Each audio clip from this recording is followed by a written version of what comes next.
Let's go! Who's up next?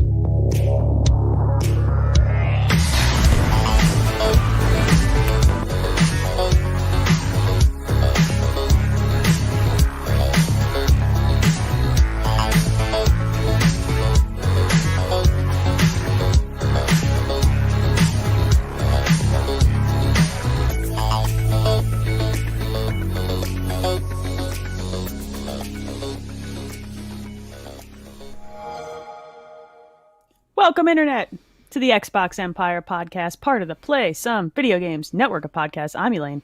Donnie's here. It's Wednesday that we're recording this. We're back to our normal schedule after a fun-filled weekend of raising money for a friend of the $20,000. $20,000. And that's very awesome. That made my heart very happy. I only cried a little bit. I only teared up a little. I cry about everything. I'm like a crier. For those people who don't know me, I cry when I'm angry. So it's like not unexpected that I cried about a happy moment, but I spent like all day today crying. It's been a party. But we're back to our normal, shenanigans. There's not too much news between Sunday and now, but Donnie, what are you playing? Have you played video games? Or did you just need to not play video games? Yeah, not since Sunday. Since Sunday, I have not. I've been working the whole time, really. And then after Sunday, like Monday, I was just kind of worthless. I didn't do anything. Just kind of sat on the couch. I was kind of spent. Got a lot of energy out, so I just kind of had to recoup. So I've just been working and stuff. And then today was a long day. So tonight I went ahead and did something special. I brought mojitos. He's got an actual adult. I'm just drinking 20 ounces of tea here like I usually do. And then I wonder why I don't sleep. Actually, it's not caffeinated tea. Full on mojito over here with mint and everything. Oh, did you really? Did you, mortar and pestle or mull the mint down? That's good. That hits the spot. It's only Wednesday, my dude. You got 2 more days this week. It's the worst part. It is. And like, since we switched to vaccinations, I still have work to do on Saturdays and Sundays too. So like it just keeps going. Like don't really have a day just not to do anything.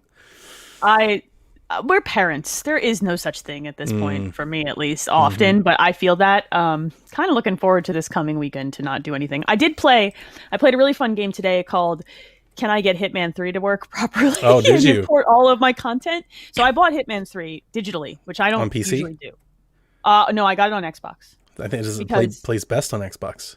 I've heard great things about Xbox. Yeah. I also played the bulk of my Hitman 2 time on Xbox. So I was like, okay, well, I can import my progress through. Their website was broken for that all day. And the downside to that is if you care enough to import your content, when you do it, it will wipe any existing Hitman 3 save data. So I've mostly just been kind of fiddling with the website to get it to go because I don't want to start Hitman 3, import it, and have it wipe my Hitman 3 progress. Because that would suck. Yeah. So I've been playing this weird game of how to get all the maps from Hitman 1 and 2 in. I guess Hitman 1 is sort of broken right now, but Hitman 2 worked. So I have all my Hitman 2 maps in. And I finally initiated the progress transfer.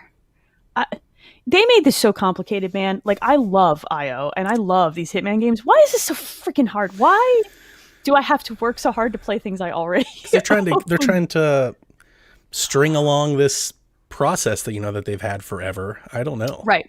Well, it's new every time they do it. Like from Hitman 1 to Hitman 2 was actually not that complicated. You went in and in one of them, you initiated a pack and it downloaded the high-res versions of the maps into the other one. Nice. For some reason this time it's so much more complicated.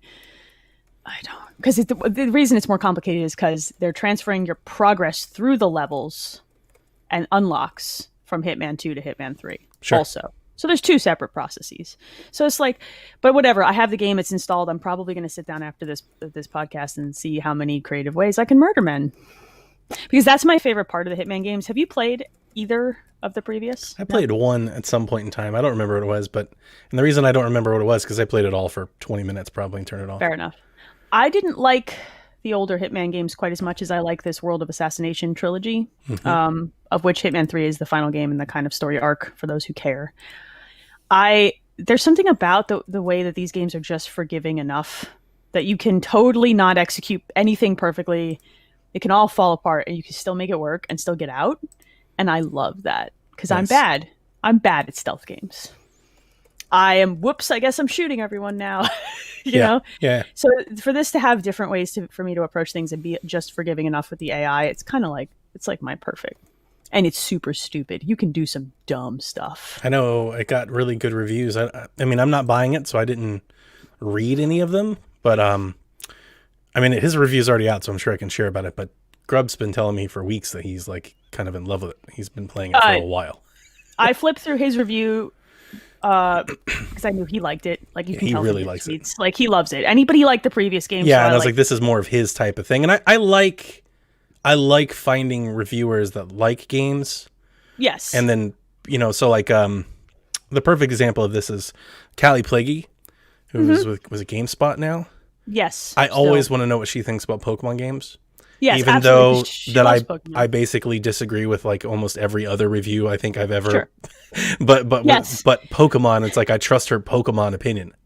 It's right? funny though, because like, wouldn't you still buy the Pokemon game? Oh yeah, I just want to know what she thinks about it because I trust her opinion on it. Yes. Whereas what I don't want to have is I don't want to get like somebody who's played like Last of Us, Ghost of Tsushima, Gears 5, and Cyberpunk, and then they're like they get the review for Pokemon.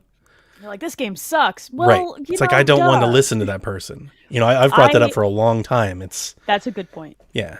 I think people that way with me with the golf games. Like when a golf game comes out, we actually have folks that were like, we want, you know, Donnie, did you see this? Like, what do you think about this game?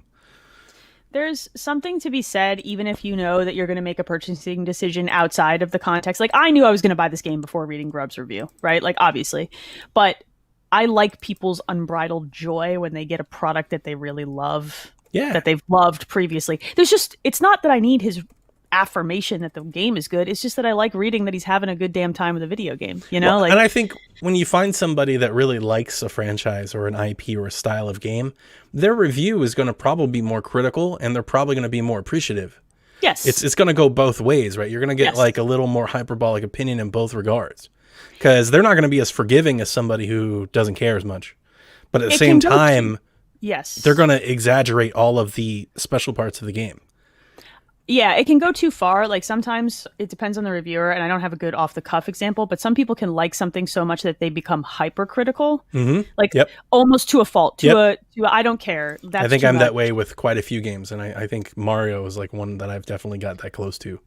It's like they're trying to prove that they're not, that the review is not like, you know, biased, and it's too much. And I'm like, dude, it's okay to like it. Like it's okay to be biased. So it's okay to. That's the way opinions work. The fallacy is that we're all biased. And that's the function of a review. There is no non-bias opinion. It's an opinion. Yeah. Your opinion comes with inherent implicit bias of who you are and what your experiences have been in your life. Like that's the way that reviews. The only non-bias opinion would be something that's absolutely objective based. But that's not the an game opinion runs anymore. well. It looks good. The music sounds good. You know, like just off of pure performance. But it's not an opinion anymore. Right. That's it's not just really reporting. A review so much as like a technical checkbox. Like that's what Digital Foundry does. Here is the data. I love that. I want that. But that's not an opinion. That's not a review. It's a data stack, right? And that's great. And that has a place too. But I think this was a fantastic decision. Look at you with your mojito, looking all fancy. He's lifting his pinky for anybody who's listening to the audio version. It's a heavy cup. My cup is too heavy to do that. You need the counterbalance. But I have enjoyed reading the Hitman reviews because the game is good. Apparently Hitman 3 is very good, you guys. I will report back next week when I've had some time with it. But I don't see me not liking it. I loved. How long does a Hitman game usually take to play? Really depends on how you want to play it. Like if you just want to go through the level one time, accomplish the base objectives and get out, you're probably looking at a 10 to 15 hour, maybe 20 hour experience. If you want to do all of the sub objectives or see like there are different like ways to go about things and different little kind of conversations and avenues you can unlock as you walk through the levels. If you want to see all that stuff, I mean, you could invest, 100+ hours into a game like this. They brought one of them to Game Pass at one point. The first, and I played want to say 20 minutes of it, but it's a heavy stealth game. And I always say that I don't like stealth games, but that's not true. I love The Last of Us, and that's a stealth game. The stealth in Hitman is more forgiving than the stealth in The Last of Us. Right. You can break the AI in Hitman way. And like I think Deus Ex's stealth at times can be more involved. Yes. But for whatever reason, I like playing The Last of Us more. And I played a lot of Deus Ex as well, actually. And for whatever reason, I just didn't get into it the little bit that I played. Maybe I just wasn't in the mood or didn't play the right one. Or just not for you. And that's totally okay. This is one of those franchises I've never really given a shake, and I've never really wanted to. I'm going to butcher which one it came from. I've played a lot of Hitman games over the years. We used to play them in college. We used to like pass the controller and take turns. But there was a Mardi Gras level in one of the older ones, and you could dress up in these ridiculous costumes. It was so good. I think you could drop a piano on a dude in that level, which is, very classic. But that Mardi Gras level, even back then, was a technical marvel with how many people they put in and how you could wiggle through the AI.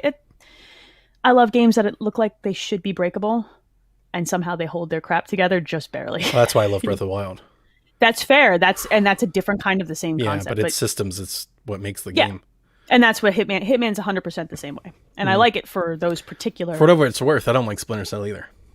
I tried playing. I'm not good at Splinter Cell. I don't like it. I don't enjoy Splinter Cell. Mm-hmm. But Hitman vibes with me, so we're gonna. I know a lot of people were wanting Perfect Dark to be like that, and I was like, ooh. Perfect Dark was a shooter, though. Let's not get crazy. Let's not screw up a good thing. Let's. I'm all for new things, but let's not get crazy. The only other thing I've been playing this week, and I realize this is an Xbox podcast, but you guys have to deal. I finished Neil Gaiman's Norse mythology, so I reinstalled God of War. Nice. Because why not? Yeah. I was in a mood. Let's go from Valhalla right into the next one. Yeah, just more. And do Hellblade. More Norse. Hellblade is on. I think I reinstalled that on my Xbox. I'm about halfway through it. No. I'm more than that. You're more than that, right? Yeah, I think I'm almost done. I'm on the Zeus quests at the end. Okay. Isn't that game only like 5 or 6 hours? I think it's longer than that. Is it? It's been a long time. I think it's like 10 or 12. Okay, that makes more sense maybe. But I mean, I've been playing it. I restarted it last week, and I put a little bit of time into it, and then Scott Pilgrim vs. the World dropped, and I beat that. I'm on my second run now. How long is that game? My memory is hazy. I did not own that game. I played someone else's copy with it was a whole thing, but it's short, right? 6 to 8 hours for a run. Yeah, you could beat it faster. You could. I mean, so it's a beat 'em up, right? So a lot of it is how good are you, and there's a grind. Really, you've got to grind to because there's like a light RPG mechanic. You got to grind to level up your characters. I don't remember any of this video. It's not. Oh, I mean, I love the IP, right? Yeah, I know that. Yeah, and I loved it on 360. And I was one of those people that were like just enraged when they delisted it. I was so upset. And I have my 360 and I've kept it forever. And I bought it on PlayStation 3 before they delisted it as well. And I bought the collector's edition from Limited. Oh, of course you did. I'm so excited. The question is, do you still love that game as much now? Yeah, I do. Yeah, as fondly as you remember. I had a big old smile on my face the whole time that I played it. It's a shame that they never made a sequel because it could be better. Mm-hmm. A lot of people have asked me my opinion on this game. And I mean, as a game, it is Scott Pilgrim to a T, but like if all you know is the movie, you probably might be prepared to be let down because it's very basic. It's like Scott has to fight Ramona's 7 evil exes, and that's it. Like that's the story. It's like a cutscene, but it's one of those things. How much do you appreciate like a little comic art scene in between levels of like Ramona and Scott kissing or being like awkwardly holding hands on a swing set? Like if that like warms you and makes you happy, you're going to love this game. If you're like, where's the story? You're going to hate this game. Well, this is the era where Castle Crashers was the same way. Exactly. It's the perfect, like, and it is Castle Crashers or like River City Ransom. River City Ransom. Yeah. There was an era on 360 of live games, small games, forgot what they called them at the time, arcade games that were this. And it was fine because they were fun and they were like $10 and it was like whatever, That's how they got all ushered in, and you got like the summer of arcade and all that good stuff. I mean, that's one of the biggest, I was thinking in this, I listened to our show from Sunday, our Xbox 360 discussion. Mm-hmm. And one of the things that dawned on me when we were listening is that I was talking about indies and how I've moved a lot of my indies to Xbox. I really kind of like almost the platform that I'm playing most is probably the place where I think has the most juice with indies. And That's it's fair. basically always followed that. Like I was heavy 360. 360, then PS4. I did PS4 because they used to, like, when they were on the very outs, beginning. The they Pixel went Junk games. hard for indies. Yeah. You remember on E3 they had like a whole stage of indies, like 20 people and It- stuff. and And then they they were launched magical. PS4 and it like dried up. Very early on, like it was there right at launch. There were a bunch, And it's not like And they then it don't just- have them. They just don't promote them. They don't showcase them as much. They don't lean on them as much. exactly. And Xbox does. Like Xbox has for years now. Nintendo and Xbox both And do Game a very Pass. good job. Yeah. And it's like, that's, and I was just thinking about it because not that there's anything wrong with playing the hits, and I try to play the hits as much as I can, but I really probably, like maybe 50% of my game time in an average year is probably just indie games. Oh, I'm like that too. I'll just buy a I'm $10 or totally- $20 game and play it just for 4 or 5 hours just to play it. I have zero, like, I won't apologize for it at all. I will lay in bed with my Switch sometimes because that's often easier. Like, just for those games, put my headphones on, that's it. And I'll do that. I do that probably, it is easily 50% of my year that is indies and maybe the occasional weird Japanese RPG that other people Yeah. don't play. And then the rest of it is the fill in with the AAA or the AA games. But I'm the exact same way. And I take so much joy in that. Yeah. Oh, wow. So, and you know, I've always liked beat 'em ups. I like Muso games. These Yeah, things me don't too. bother me at all. And I had a blast playing it. I said, I got all the way through. I leveled up Scout all the way. I'm about halfway through with Ramona. I don't know if I'll go through and do everybody. After my first run, I was like, I'm good, ready to get back to something else, right? Hellblade or something. something. But it's a great palate cleanser, and it's just, Yeah.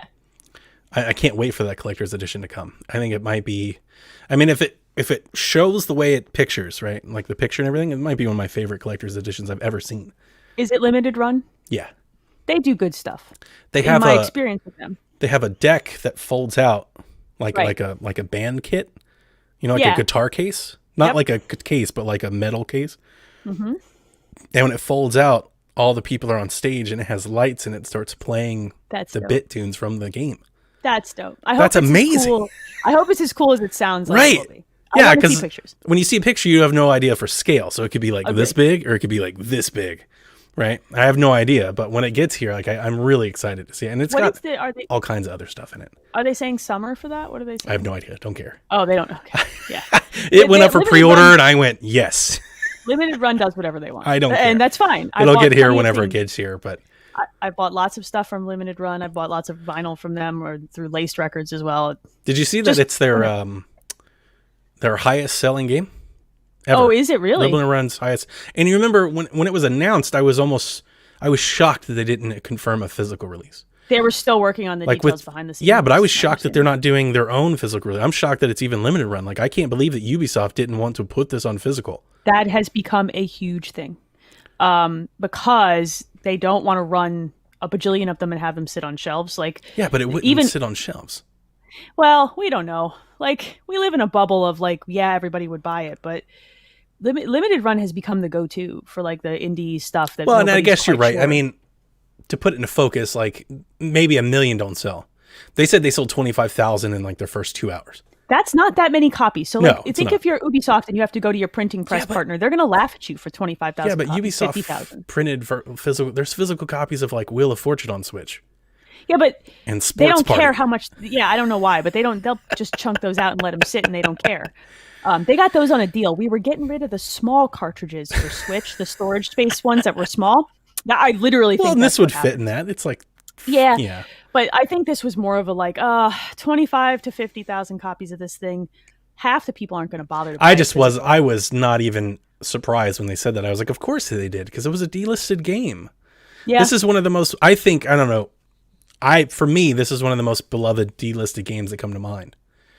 Like this and What else PT. has- what else has been? Like if there was a physical re-release of PT, it would sell. Oh no, that's not a question. Right. I would buy whatever. I think collector's Scott edition Pilgrim is like there for me. Like those are the two games when I think of like games that I can no longer buy that would put people in a fever rush. maybe. That's one of Yeah, them.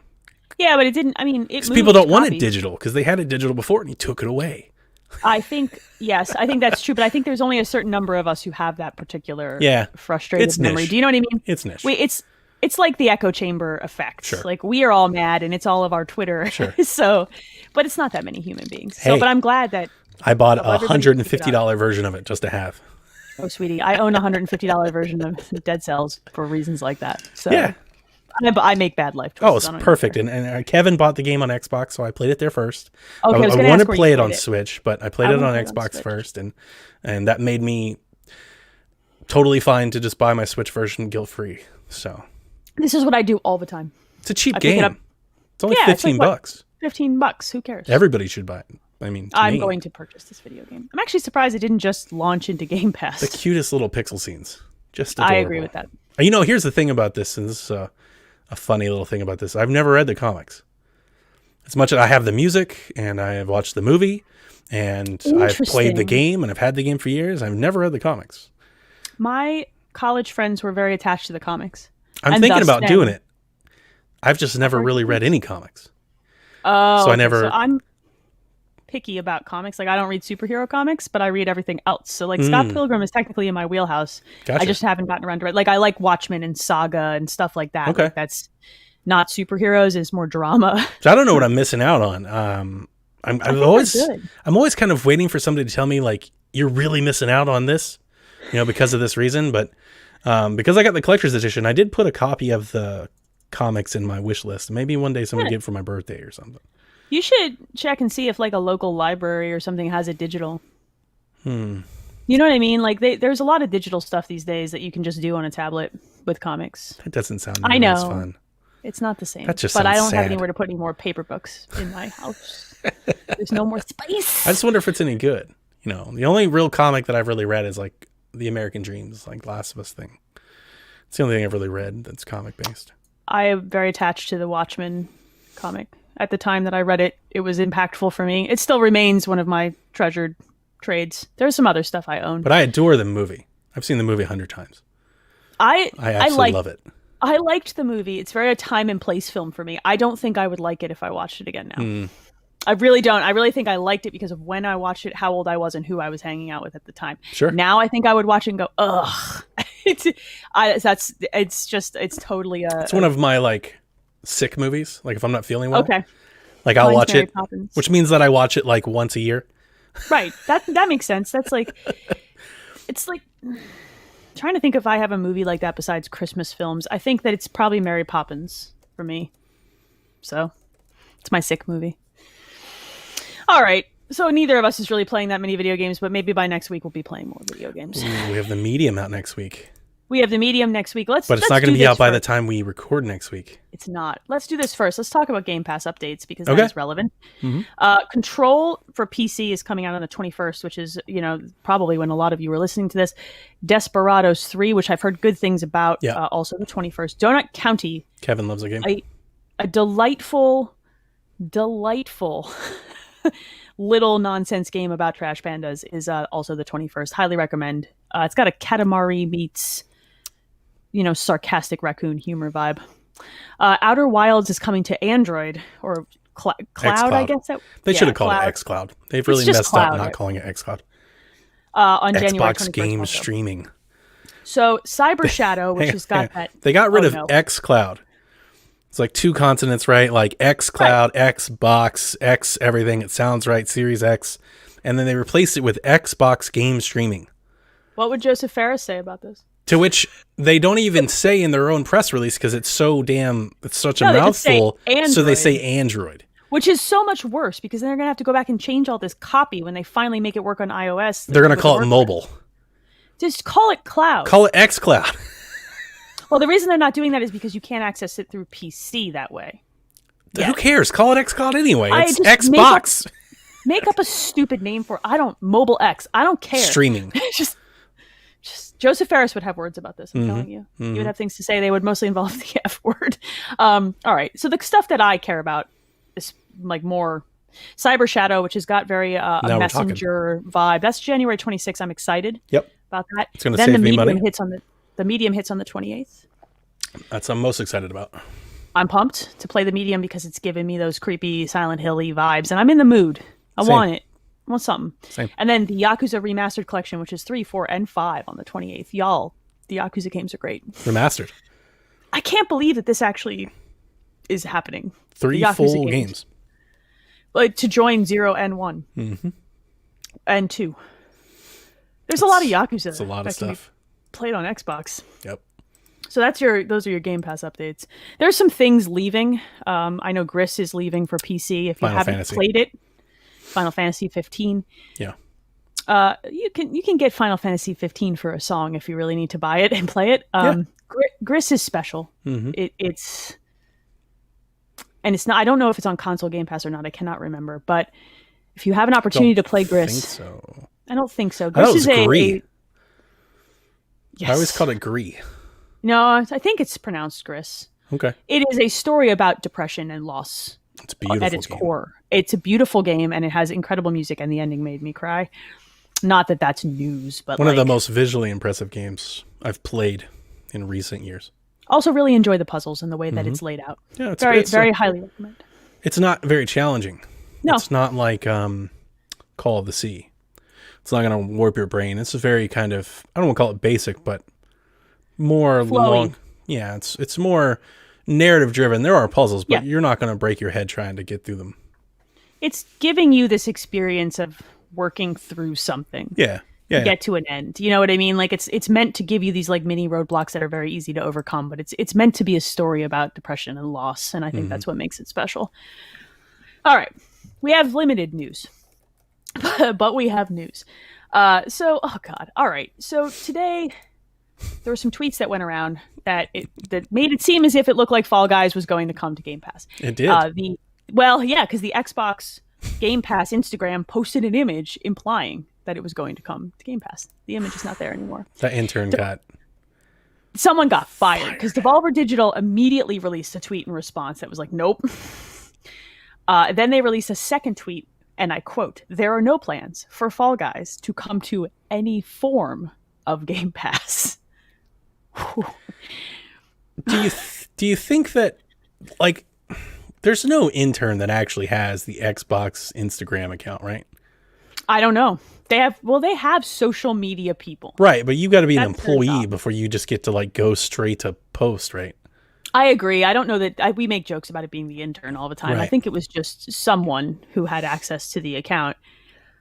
They probably thought they were being like tongue in cheek because they replied, you know.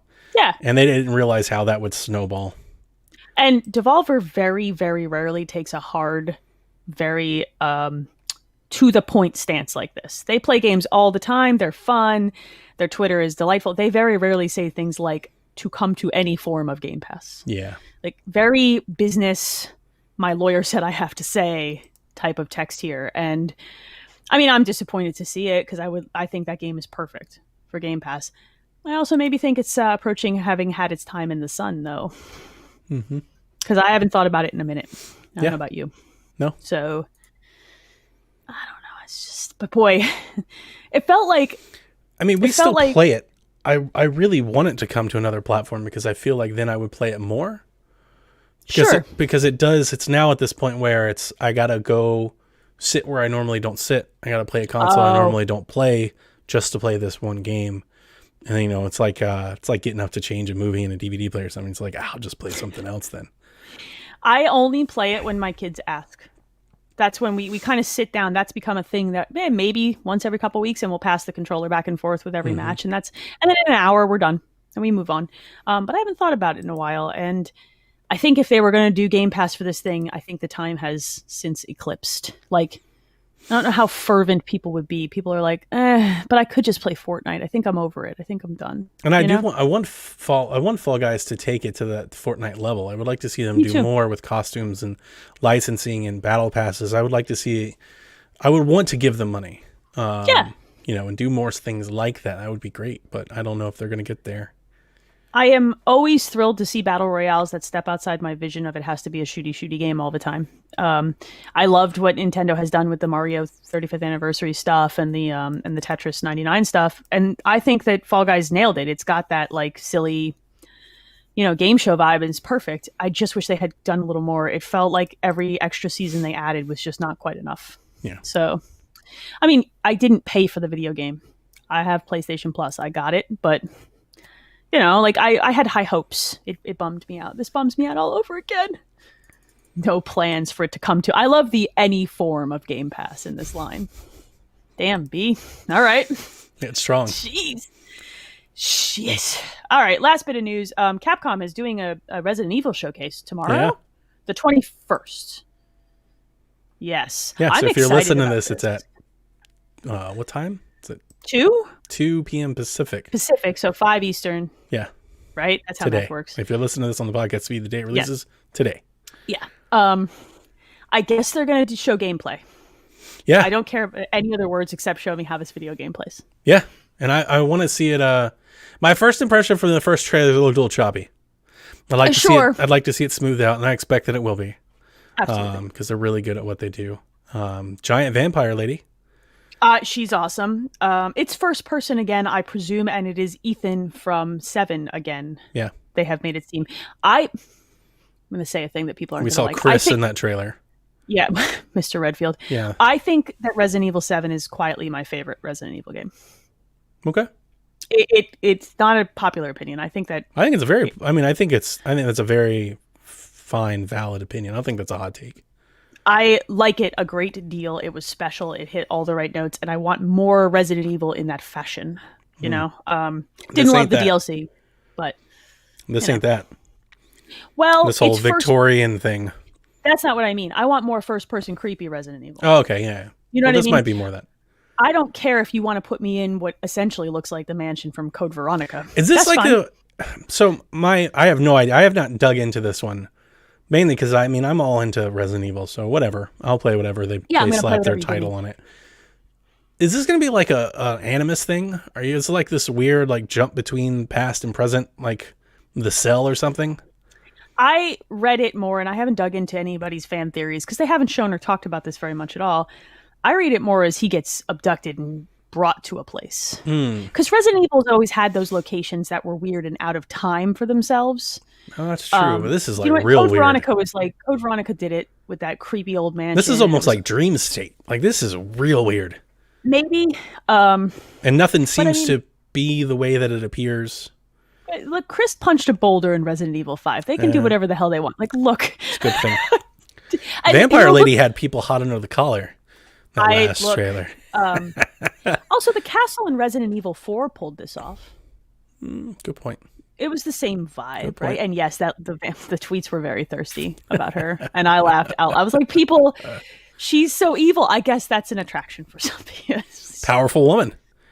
Look, I'm here for that. Here for it.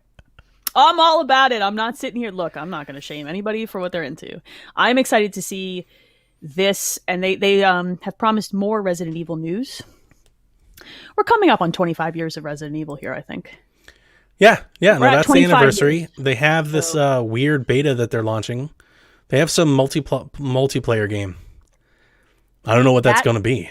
That came along with the Resident Evil 3 remake. They had a multiplayer, like that asynchronous thing. So I wonder if they're expanding that, or are they doing another thing? Or are they just going to bring Operation Raccoon City back? Mm-hmm. That was a garbage video game. I wonder if they're going to do like a... I was wondering if they're going to do something like kind of quirky and fun, like a Tetris 99 thing with Resident Evil or something like that. Oh, okay. Some sort of like crossover thing. I was even thinking like... I know that the multiplayer game that they're doing is Xbox and PlayStation 4, but before I knew that, I was even wondering like if they might dip a toe like mobile, if they might have like some sort of mobile something. They have done some mobile stuff, right? Capcom has? Has Capcom? Konami has. Konami's done everything, all of it. Konami's all of their stuff's on mobile. Konami's Picross thing is really good though. For like $16, all their stuff's on. Like they sell every game too. Yeah. So it's weird.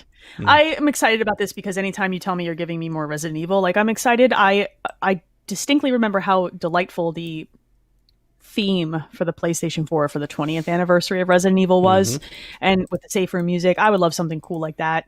Just give me neat Easter eggy stuff. Give me more news. Give me a remastered collection. Give me all of them in one box. Oh, that'd be nice. I don't think they're going to do that.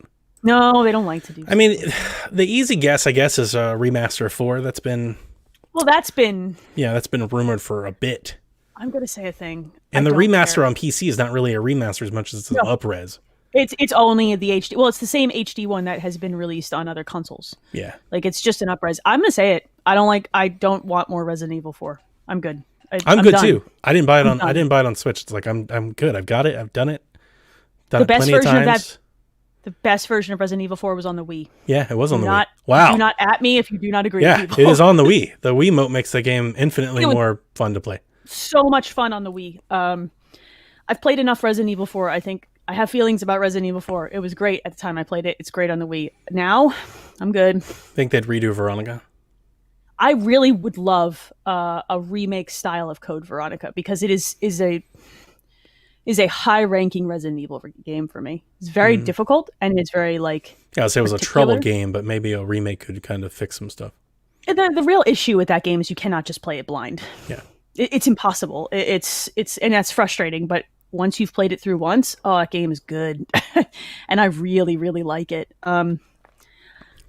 Fans have been frothing for Veronica to have something done with it besides that slightly up-res version that hit the 360 and PS3. So I don't know. Let's just leave 4, 5, and 6 alone because we're good. I like 6. I know that's a hot take. That's an incredibly spicy take. I never played it. I never played it because it was just panned when it got reviews. Yeah. I didn't like 5 as much. 5 is only fun to me co-op. Okay.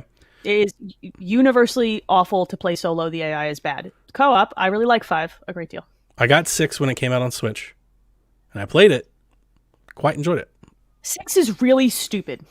Yeah. And you know how like games can be so stupid, but it's like endearing? Actiony kind of fun. Yeah, it's great.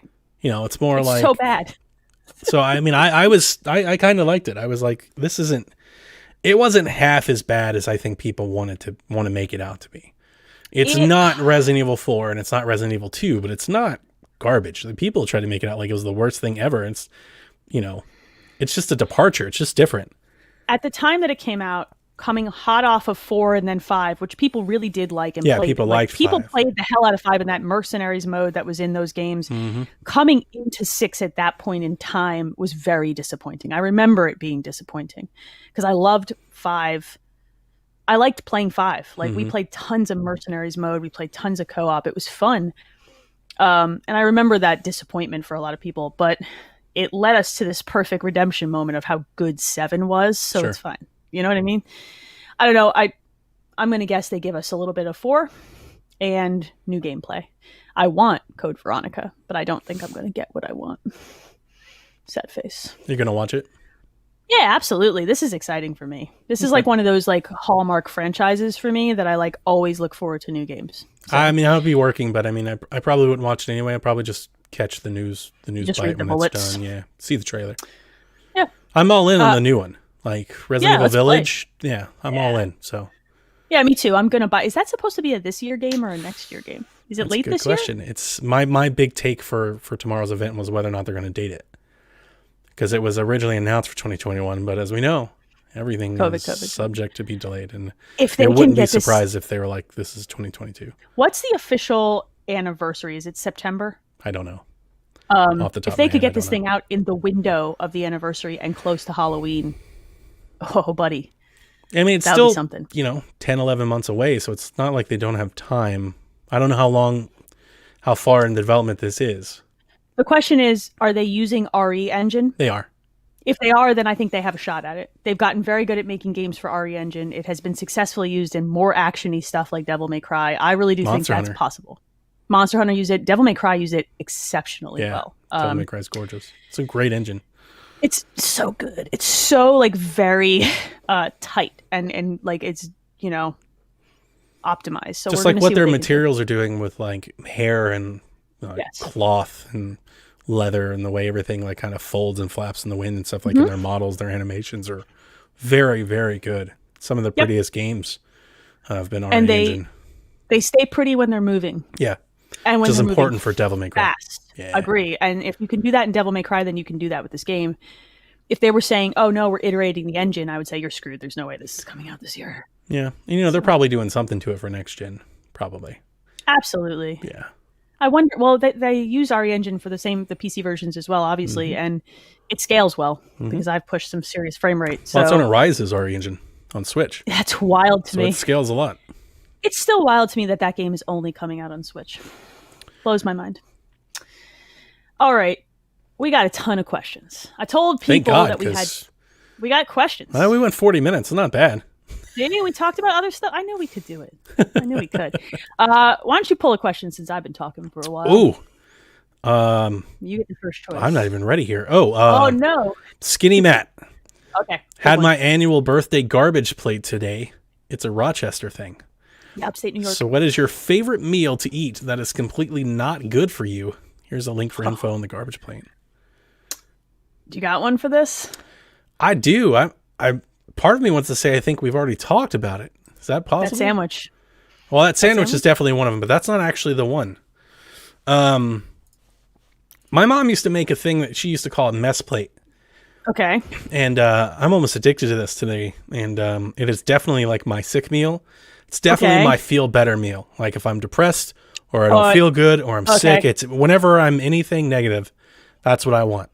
All right. So what are we getting It's here? pot roast. Oh, right? hell yeah. Pot roast, vegetables, potatoes, carrots, right? Except that the preparation, I think, is a little different. I've never seen this done, but my mom, what she used to do, she put a piece of bread on the plate, put the pot roast on the bread, put another piece of bread on, like make a sandwich with the pot roast, right? Surround the sandwich with mashed potatoes, Hell yeah. and then pour the gravy and the vegetables over top of all of that. So like And then- open face sandwich style. Then you eat it with a fork. Yeah, no, that sounds. That's why she called it. That's why she called it a mess plate, because I've it's a had turkey mess. sandwiches that way and I love it. Like leftover sandwiches, I don't make a sandwich. I put all this crap on a piece of toast and eat it with a knife and fork. But man, it's like pot roast with bread and mashed potatoes with And the brown gravy Yeah. and the carrots and like I don't do onions, but I do the carrots and the potatoes. That's a great meal when you like want to That'll feel stick better. to you, man. That's good stuff. I think it's a toss up for me between a very good plate of biscuits and gravy, which I love. But we're not talking about your take out of the freezer biscuits. I'm talking about somebody made these biscuits by hand. Someone put time into this sausage Loving gravy, these biscuits. white gravy sausage. The only thing that compares is probably fried chicken and mac and cheese. Fried chicken and mac and cheese is a go-to. Like, I got a stomach bug. I haven't eaten in 3 days. I'm recovered. My stomach has healed, and I need calories. I need to fill it up. And I want like all the calories, and none of it's good for you. It's cheese. It's fried goodness. I like dark meat chicken. I don't want your breasts. Give me the thigh. Give me the drumstick. It's terrible. It's garbage. And I love it so much. Salt. There's usually MSG involved. So fried chicken and mac and cheese is probably like, if I want to choose one thing that's terrible for me, that's like a go-to, dude. It's funny. My mother-in-law makes the pot roast plate and stuff for me on special occasions. It's like it's gained a little traction. Like my Melissa knows to make it. Like if I'm not feeling well, she'll make it. Yeah, it's gained a reputation. My husband for usually it. just brings soup and crackers until I stop whining. Because I'll keep cleaning plates. You just keep them coming. Stack them up Keep like them coming. Kobayashi used to do. All right, let's see. All right, Blue Man Rule. What games are you looking forward to in 2021? We've kind of discussed this. Tales of Arise was one of the games that he mentioned, but it looks like it might be a 2022 release now. And then he's got Mass Effect Legendary Edition and God of War Ragnarok as the two he can think of. Personally, I'm really excited about Monster Hunter. Like really excited about Monster Hunter. I realize it's not an On Xbox Switch? game. Don't care. Pumped about Monster Hunter. Also excited about Mass Effect Legendary Edition. And if God of War makes it out this year, then hell yeah. Not a chance. I don't think so though. No. I don't think that's possible. 2022? Yeah. If we're very lucky. Resident Evil is another one that I'm very excited about, and I'm really hopeful that it hits this year or early next year. I agree with you. I am also very excited about Resident Evil Village. Does Forza Horizon count, even though we don't know it's coming? Boy, like, kind of at If this they point. pull it out and they show it and it's awesome, I'm going to be really excited to play a Horizon game Yeah, on me next too. gen consoles. Yeah. Oh, if that's a real thing that could happen. Like if it's then yeah. if it's really cool, like if it's like, I'll tell you what I don't want. If it's like some Iceland stuff where it's If all I don't- frozen or whatnot, it's like the tundra or Antarctica or Alaska or something, I'm going to be like, F this. I was not playing when I told you I want to drift through the streets of Tokyo in this video. Yeah, but if it's like that, or it's like I when I think of Horizon, I want like festival, like bright lights, like that's Tokyo, man. No, I'm down for Tokyo. I was even thinking like maybe like Hawaii. I think there's some U.S. locations they could do. Yeah. I would love Hawaii. Actually, to bring me back to that Test Drive Unlimited vibe that I've talked about in the past, I love the idea of driving around that island and seeing some of the same streets. Yo, put me during Carnival in Brazil. That would, yeah. I'll do that in a heartbeat. Bless up. But if it's like Canada or Russia or something. Well, but you could race a mounted police officer. Yeah.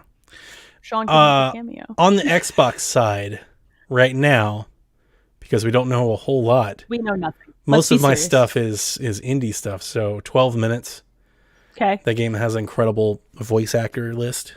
Yep. The Artful Escape. It's the most Donnie ass video game I've ever seen. Tunic. Tunic looks really good. Tunic is coming to more than just Xbox, though. Yes. Mm-mm. Is that only on Exclusive. Xbox? Why did I think that was also on Switch? Nope. It should be, but it's not. Yeah. I think Tunic has a chance to be like my most anticipated game, actually.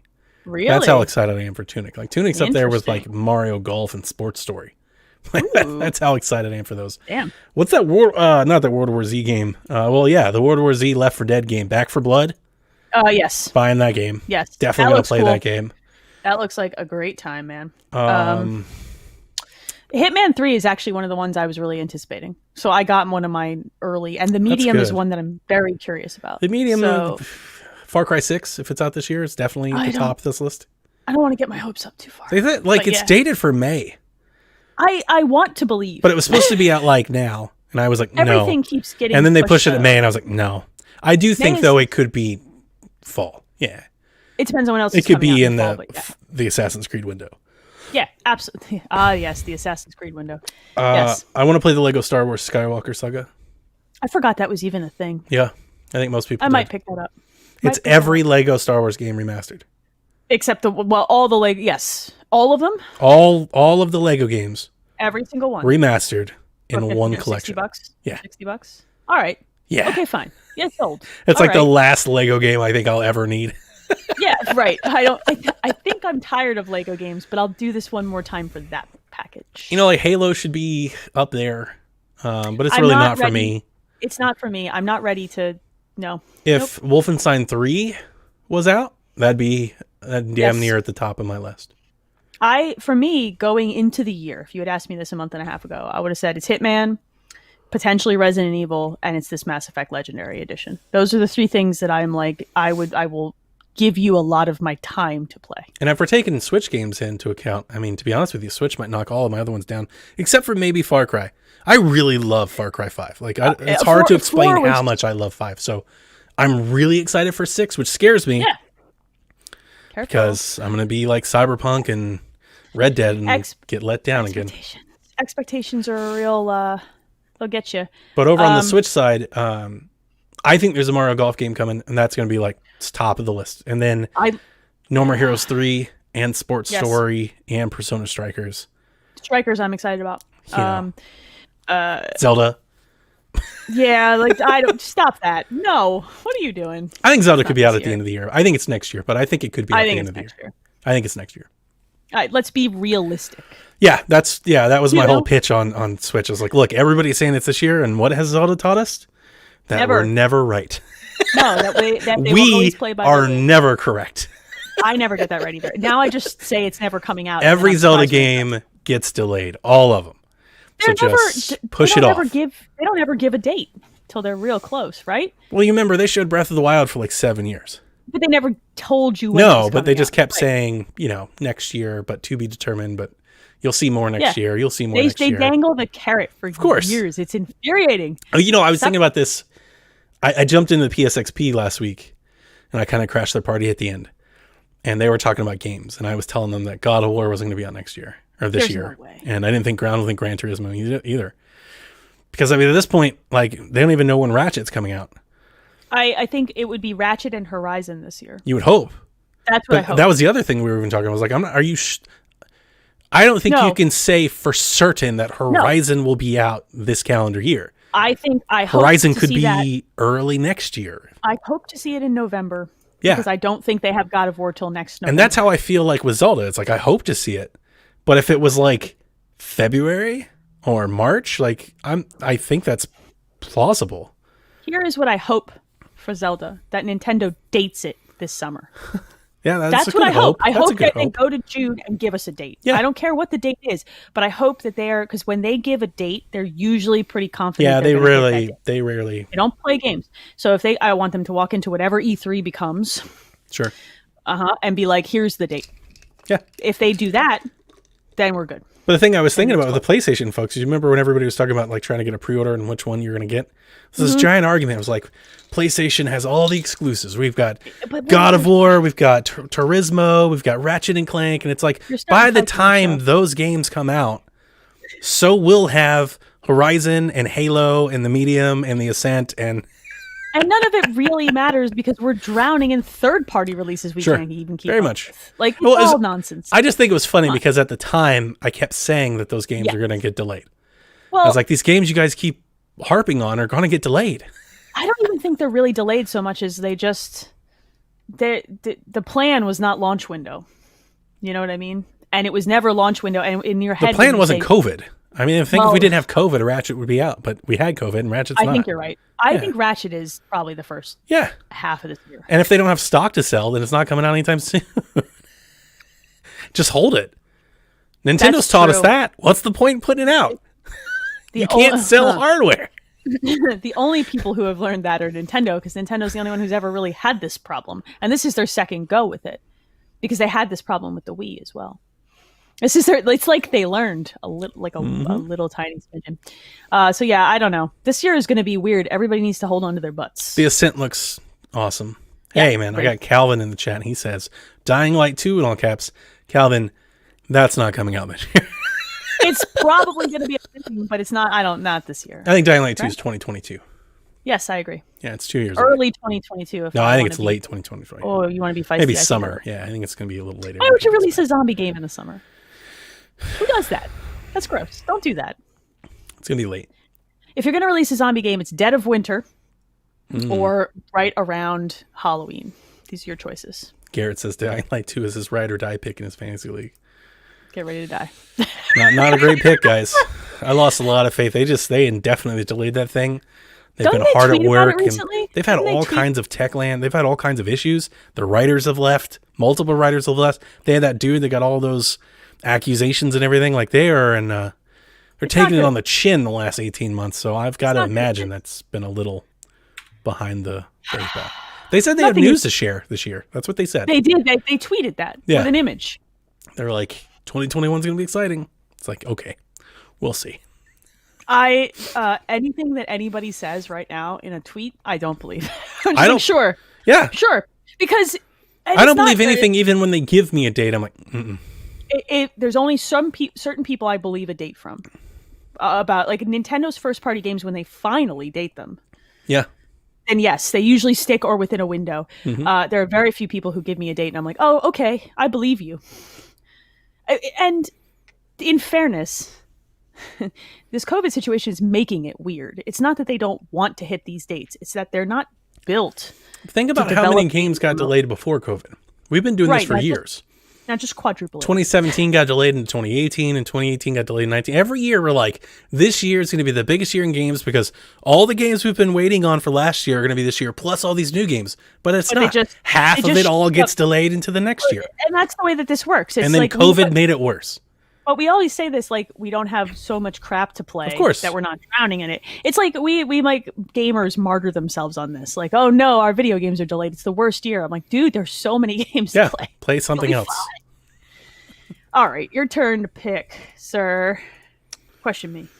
Coach Mo asks, what studio is yeah. Microsoft waiting to pounce on? I keep feeling like there is something in the water and I just can't put my fingers on it. That's a shark. You shouldn't touch it. This is a timely question as Brad Sams on Thurrotten on his YouTube channel has been making some noise. He says that Tell me. Microsoft has at least 3 bids on folks that he knows of and that they're bidding against Amazon and Google.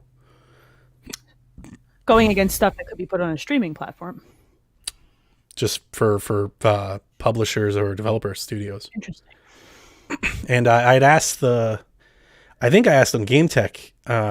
It seems to be like a trend. I mean, I know it's sexy. Studio acquisition and mergers, that's sexy talk. You know, it's like fantasy football. It's like free agency and stuff. Yeah, no, it is free agent talk. But there does seem to be a push within the industry towards more consolidation. There's a lot of risk that a publisher takes on, or an independent studio. Yes. A lot of financial risk to make a game. Now, there's a lot of reward, but it almost makes more sense for a big conglomerate.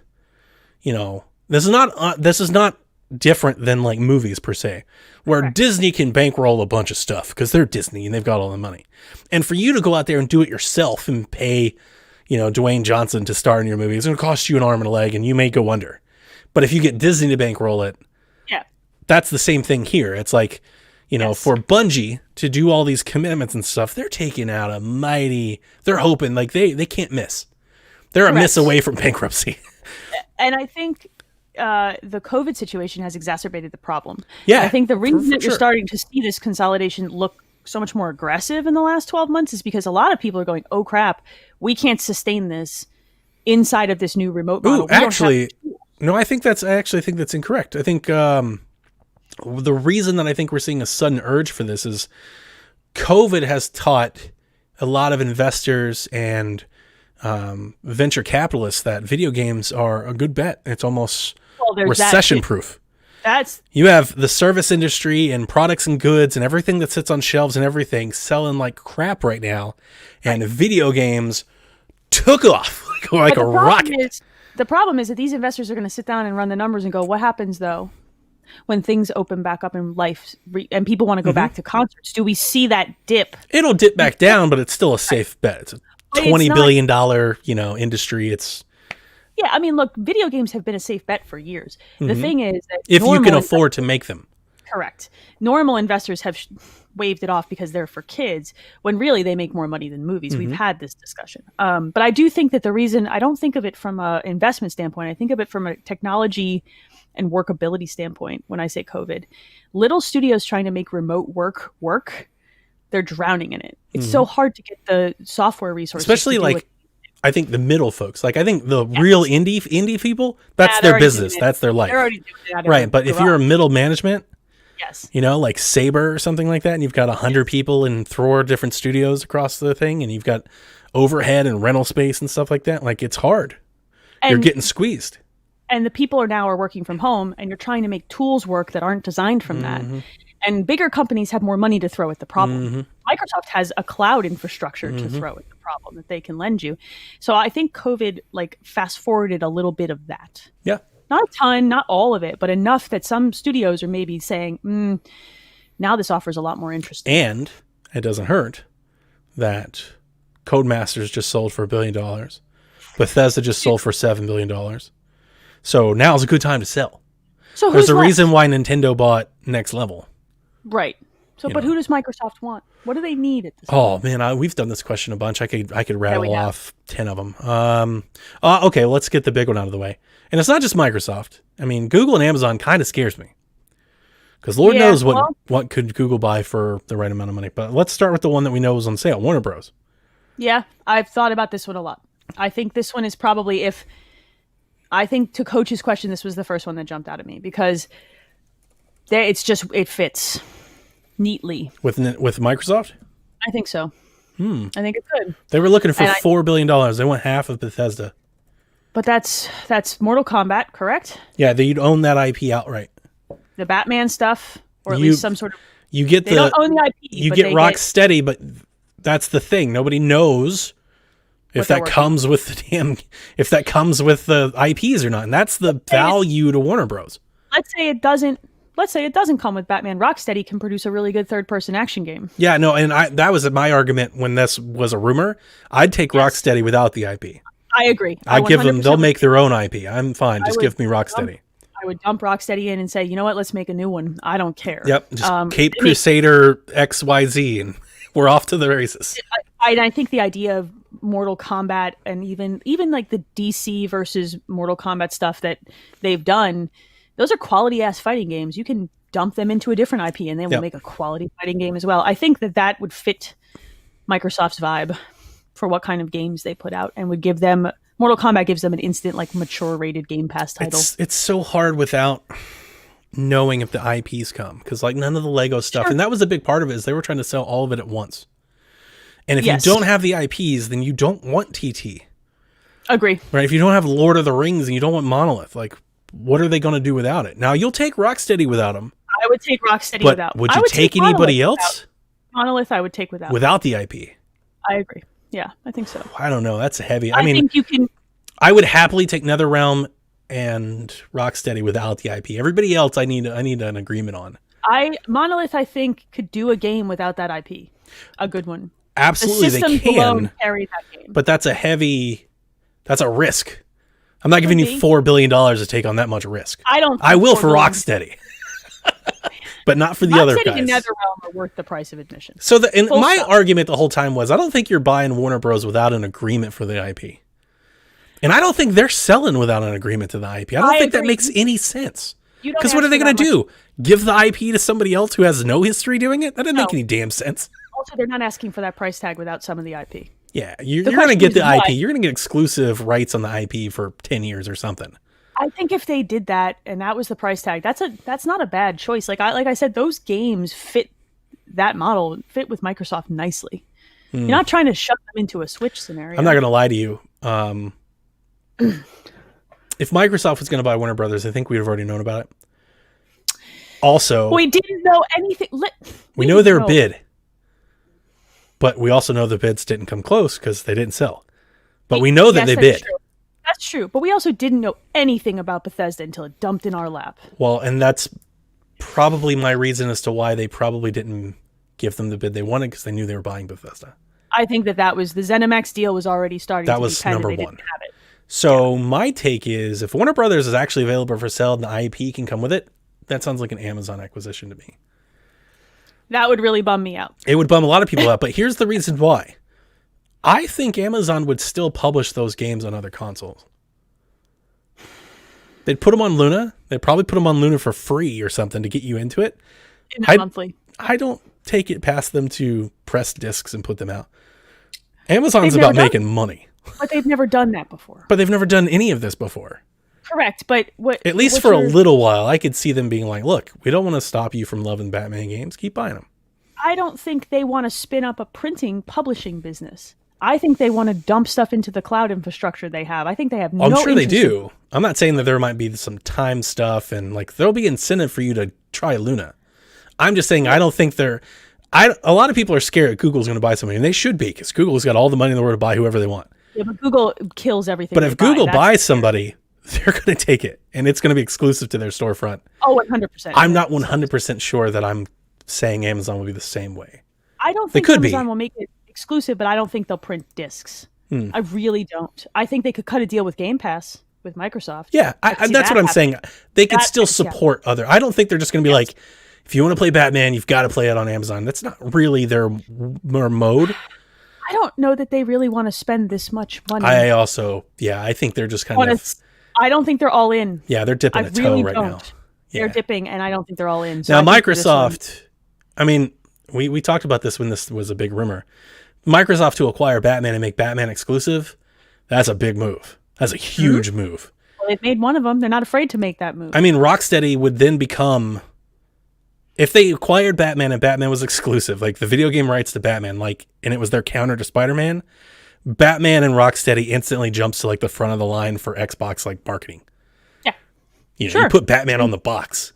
Halo is such a trash fire right now. Then that's huge. That would be huge acquisition. It would be massive. I actually think it, and I stand by, I don't know that they'll do it. I stand by that. I think it's a smart move, especially getting NetherRealm along with the deal. It makes sense for them.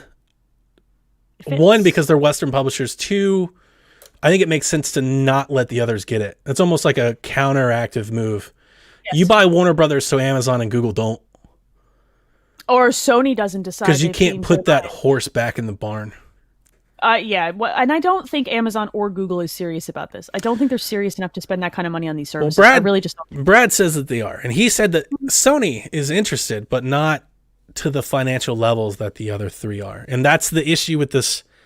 I mean, this is all feels very post-apocalyptic to even talk about because we're so far away from the cloud future. But the problem with living in that cloud future world and this consolidated video game thing is that Sony, currently constructed, cannot spend with Amazon, Google, and Microsoft. No, they cannot. They're not in the same wheelhouse. No.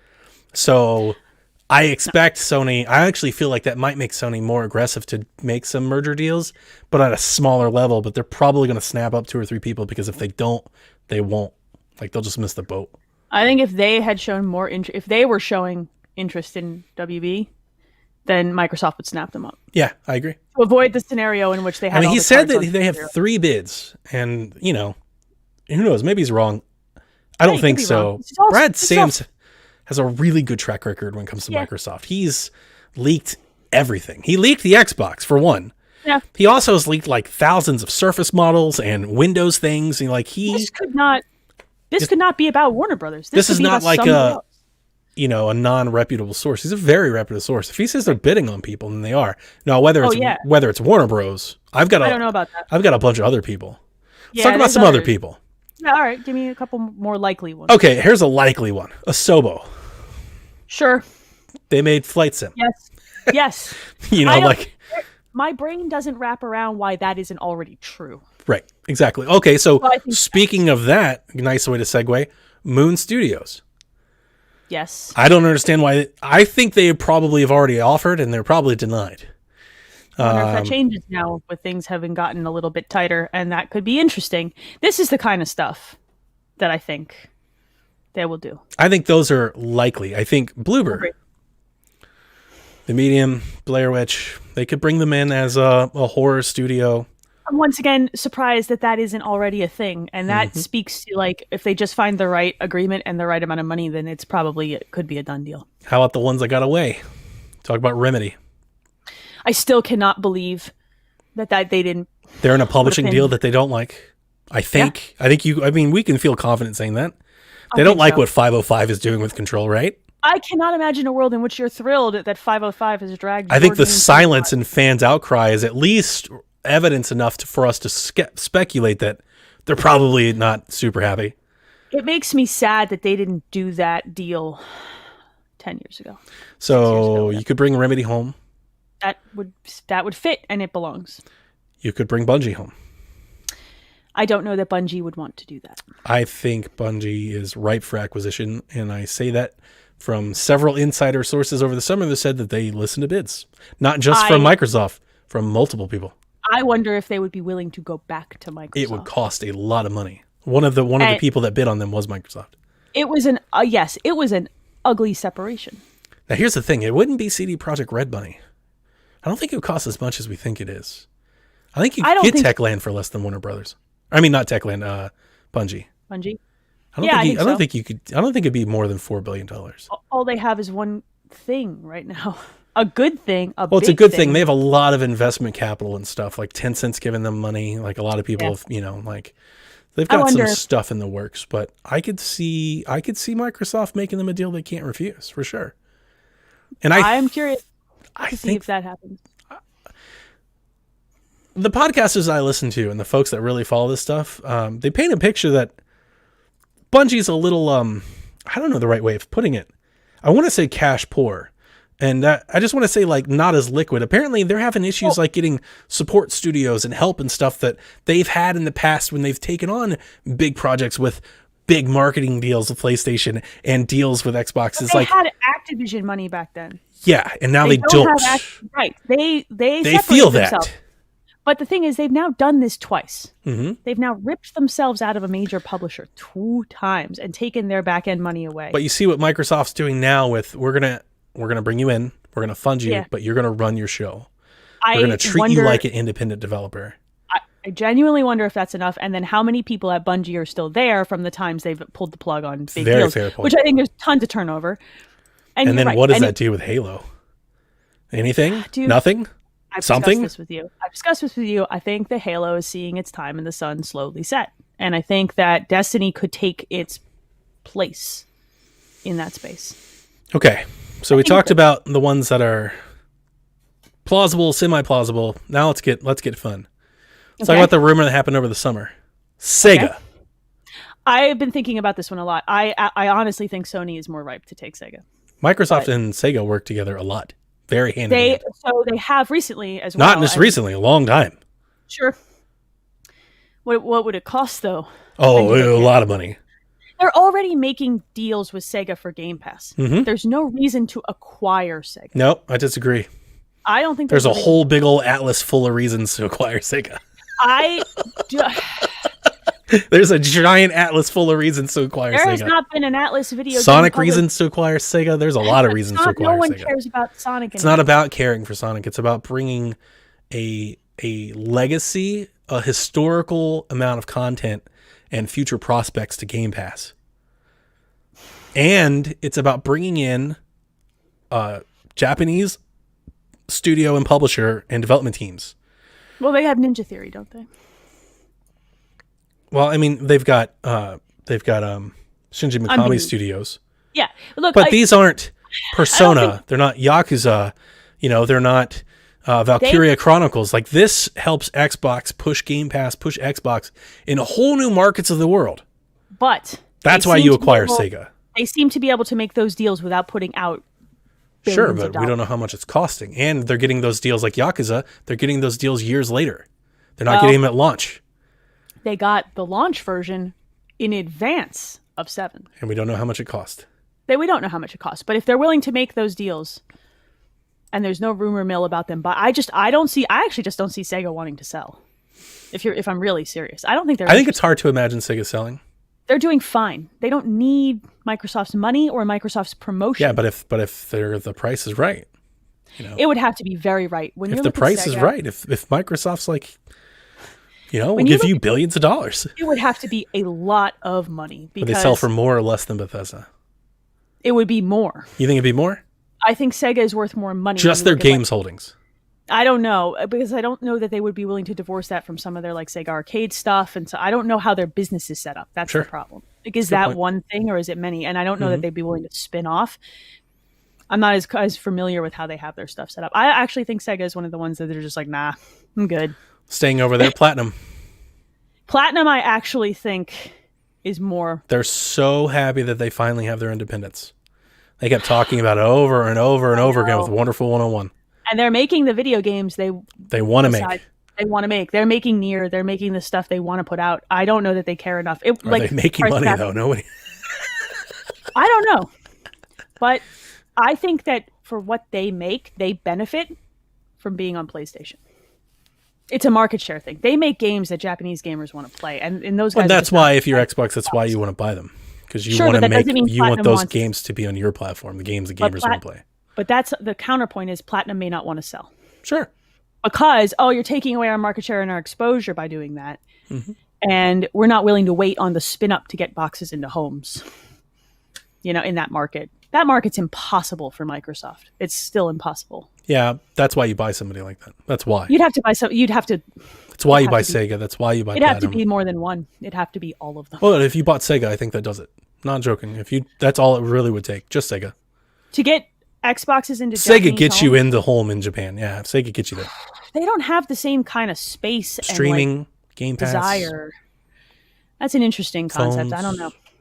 Yeah, interesting. Techland. Yeah, that one I could see. To be honest with you, I wouldn't buy them. I wouldn't buy them, but I could see them being able to purchase them for sure. Yeah. I wouldn't want to. I think they're more drama than they're worth. Yeah. How are you going to manage a studio in Poland? Isn't that where they are? I want to say you're right. Yeah. I want to say yes. There's like nothing out there for Xbox. More to the point, like I just don't. It's not worth it for one franchise that's major. They have other franchises. They're a very good studio. This is one of those Rocksteady things where they're a good studio. They have a track record of making good video games. When's the last game they put out? Let me go look it up. Because if it's been more than 2 years, I think that's. I mean, Dying Light's been longer than that. Yeah, like the thing is, how many of the people who are responsible for those things that have been good things are still there? Well, I mean, that's every studio, right? They did Call of Juarez, they did Dead Island, they did Dying Light, they did Gunslinger. So they've got some games. They've done some stuff. They have game. I don't know that they would be worth whatever price tag that Microsoft would have to give them. I don't think That's they care fair. enough. That's fair. This is not enough. All right. The ones that I want. All right. Don't Nod. Yes, that was on my list of ones that I immediately thought I want, and I think is reasonable and feasible. It's a system seller for me. It's a big deal for me. I love their I'll games. buy any studio that's exclusive Don't Nod games. For sure. Yeah, I think need to play them. I think it makes a lot of sense. I think Don't Nod makes. I think their approach to games, their episodic nature that they make their games. I think their narrative story focus fits a void that Xbox normally doesn't have. I think focusing on one platform as supporting PC would go a long way for Don't Nod, and that fits with what Microsoft wants to do. The idea of episodic games incrementally releasing on Game Pass Makes sense. is a perfect fit. Yeah. They should make happen, because that one I think, and like a game like Vampire is a very good example of a game that would have been better if it had been more platform constricted. You could give Don't Nod IP and they could work games around IP. Like I would totally play a Don't Nod Perfect Dark game. I would play almost any narrative spin-off that they wanted to do too, in much the same way that the, sort of Walking Dead stuff worked for me. You know what I mean? Telltale did that very well. And I think Don't Nod is the new Telltale who can do this very well. Sure. So that's one I want. Playful games. Sure. Yeah. That fits too. Those are small. See, these are smaller and they make more sense. I need somebody that can make, a Banjo game or a Conquer game or their own game. You? Yeah, You're not I do. ready to let that go? No. Ukulele Those characters. so good. Think about what happened with like Battletoads and all these games that are being reborn and born anew. And Microsoft is sitting on a treasure trove to do that with. Yeah. Just do it. Plus with Game Pass, for I sure. wonder what the constriction is, or what are they afraid of, or what do they not? Why do they not want to? I'm curious if anybody ever was to ever unpack that. I think the juice isn't. I think for the studios they have, the juice isn't worth the squeeze. That's probably true. But for Playful Studios, the juice is worth the squeeze. Sure. Like where is Xbox's counter to Astrobot or Little Big Planet? Like you do need family games. It's you do need Ori to is target hard. kids. Yeah, no, I agree. I know, don't like- disagree with this at all. So I This would is a gap. I would love to see them pick up Playful Studios and give them their IP, or let them. They don't have to have their own IP, but I mean, you play Super Lucky's Tale and you're like, for the love of God, give them Banjo and let them make. I don't disagree with you, but I also think it's just, like, okay give for them- them to just do something different too. Sure. Like I would love to see them pick up any studio that can fill the E for everyone, fun for kids gap. Because I think while Ori is an exceptional platformer and it's very approachable, it's hard. It's way And too hard little for kids. It's too hard. And So it's clear that Rare has no interest in doing this, and it's not the same Rare. No, I agree. So let's It get is. one of these studios that do like doing it and give them the stuff. Now, here's the thing: you don't have to buy them to do that. You can just license give- them the IP. Correct. There are solutions to this problem that don't always involve acquisition. Right, but bringing them in house, giving them resources, and letting them just churn it out. Like this is what you do now. Every 3 years, Sure. I need a cute, colorful cartoon game for the kids. I just want them to be good. I want Yeah. you to give me a game that my kids and I New want. Super Lucky's Tale is fantastic. I really like that game, and I think like Astrobot's a great example. Sony is good at Ukulele, the new Ukulele one, is The Impossible exceptional. Layer is the second one. Yes, the first one is garbage. fantastic. It's great. Yeah, I make that a Banjo do game. want- I want more. I don't Make even that a need to Banjo do game, Banjo. and then make it a Conquer game, and then make a Ukulele game, and then make the Banjo game again. I don't even need it. I don't even need you to bring back characters from my youth. You can create new characters for my kids' use. That's fine. I'm willing to let go of the characters that It's okay. Nintendo has me for that. I think we're missing. I think they're missing out on an opportunity by at least not trying to bring those Agreed. characters back. I guess I agree with you. I Because just these don't retro need- things that are coming back, they're all the rage right now. They're not good most of the time. Yeah, I didn't like That Battletoads. Battletoads game was not good. I didn't like it. No, A lot of people did though. A lot of people did. It reviewed pretty well. did it? But I like Scott Pilgrim, and I'm digging Sure. digging on Castle Crashers. Like I still right. love these games. Yes, I do too. But I wonder how many people. You know what I mean? Yeah. And how interesting they are to kids. Got one more for me before we move on? Play Dead. Absolutely. Yeah. Yeah. My only These thing are with the them is they take a really long time to make their game. My dude, we're sitting on a year-long delay for Halo. Fine. Yeah, but like their games aren't Halo either. Their games are what we consider to be pretty basic rudimentary like tech-wise games. Sure, but they're polished. They are very polished. You know what I mean? Like, Very you're not polished. getting a game. You're not getting a game where it's like the car got yeeted into a wall and stayed there for 4 days. You know what I mean? Like it's. I'd rather good wait point. and have it launch and be good. What do you think about That's where it? I'm So at. I'm looking at. I just put them up on Wikipedia. In 2010, they released Limbo, and in 2016, they released Inside. They take their time. They've released 2 games in 11 years. That's And a I've loved- long time. I've loved both games. And Yeah, played so them did I. Once. Yep. I wonder what they're doing now. They're doing, they tease. This has been the one that I've, every time we get a question for predictions of what's happening next year or whatever, this is the one I always go to, is I keep predicting that their next game will show up at the next E3. Because a couple years ago, they showcased, they released some concept art for the next game. And it's been a couple years, so I know they're working on something. But I also know that their partner left. It was like the 2 dudes, like one guy just left. So maybe it's a little, I got put on hold for a period of time or whatnot, but I expect it'll show up soon. Eventually. Yeah, next year. Whenever they're ready. Next year, They do this whatever- year, next year should be Okay. there. All right. The other one I was going to say was Crytek. Trying to decide if I care. I don't. I don't. I was just trying to think of ideas. I don't care about them. They don't move the needle. I kind of feel like how I feel with Undead Labs. You don't need them to fill a gap. And I think that with Microsoft right now, this is about filling gaps. Yeah, no, I agree. But Batman to fill the counter Spider-Man gap is a gap filler that I think makes sense. That's something that moves the needle. That sells right, systems. That's a big and deal. it fills a gap that someone else has. Like we don't have enough games that appeal to kids is a gap that needs to be filled. Yeah, I think It has Dontnod fills a gap. I think Remedy fills a gap. Yes. Yeah. If you can't fill a gap, it's not worth the price of Here's the admission. thing. I know it's crazy, and I know it is crazy to think out loud. I know it's a lot of money. Sega and Platinum fill gaps. I agree that they fill gaps. I think Platinum is the smarter of the two. Do you have a better Japanese option? A lot of people keep thinking like Konami could sell. I think that I would blow wish- up in Microsoft's face. I wish Konami would sell, but I don't think it would go. If the way Konami that- sold and Microsoft bought Metal Gear, people would lose their freaking minds. That wouldn't go well for Microsoft. That'd be counterproductive. Maybe. But also, Konami is sitting on IP that it refuses to touch. Yeah. So actually, I don't know. There are a lot of fans of like Silent Hill that would take that Yeah. if it meant they got a game. Yeah. So I don't think it would blow up in their face as much as you think, and I actually think it would be a smarter move than trying for like something like Sega, who's very comfortable and does not need you. Konami's just sitting with a locked closet behind them, holding hostage. Castlevania. Yeah. I've always wished they'd just sell the IP. They don't have to sell everything to one. Just kind of split it up. Let everybody have one. God, just dish it out so someone can Sell make a video. Castlevania to Nintendo. Sell Metal Gear to PlayStation. It And belongs to sell Sony. Silent Hill to Xbox. Done. Let Bloober do it. It's like they're holding a hostage.